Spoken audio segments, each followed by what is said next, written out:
Pemirsa, lulusan keperawatan diminta agar tidak berorientasi menjadi pegawai negeri sipil karena untuk menjadi PNS peluangnya sangat sempit. Padahal menjadi perawat mandiri lebih menjanjikan dan bahkan dapat membuka peluang kerja bagi orang lain. Demikian dikatakan Ketua PPNI Aceh, Nurs Ayub MSC dalam sambutannya saat membuka kegiatan seminar keperawatan dalam rangka memperingati HUT PPNI ke-44 di Aula Serbaguna Taman Budaya Banda Aceh, Minggu. Ayub mengatakan profesi perawat adalah tugas mulia. Profesi tersebut sangat lebar peluang untuk praktik mandiri keperawatan dan juga mampu membuka peluang kerja bagi orang lain.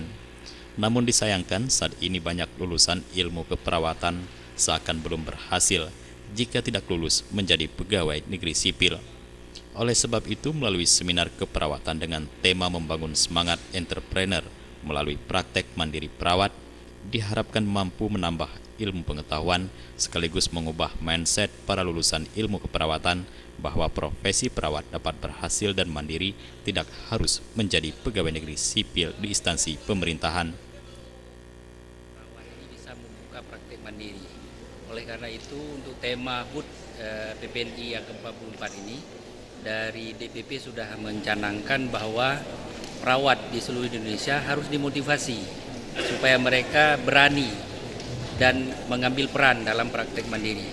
Karena kalau kita lihat dari perkembangan praktek keperawatan, itu merupakan salah satu jalan atau cara bagi perawat sehingga mereka bisa menghidupi dirinya sendiri. Sementara itu, Koordinator Pelaksana Seminar Muhibbuddin Aida SKM mengatakan, seminar ini bertujuan untuk mengenalkan dan menambah wawasan lulusan perawat agar mereka dapat membuka praktek kerja tanpa harus bergantung di instansi pemerintahan. Kegiatan yang digelar dalam rangka memperingati HUT PPNI ke-44 tahun dihadiri oleh ratusan peserta dengan menghadirkan sejumlah narasumber yang berkompeten di bidangnya. Di bawah PPNI itu mempercayakan kepada Gerakan Nasional Perawat Honor Indonesia Korwil Aceh atau GNPHI Aceh untuk terus melakukan pendataan bagi perawat-perawat honor yang ada di seluruh Aceh. Dan data yang telah masuk ke kami itu sekitar 7.560 perawat honor atau perawat non-PNS di Aceh.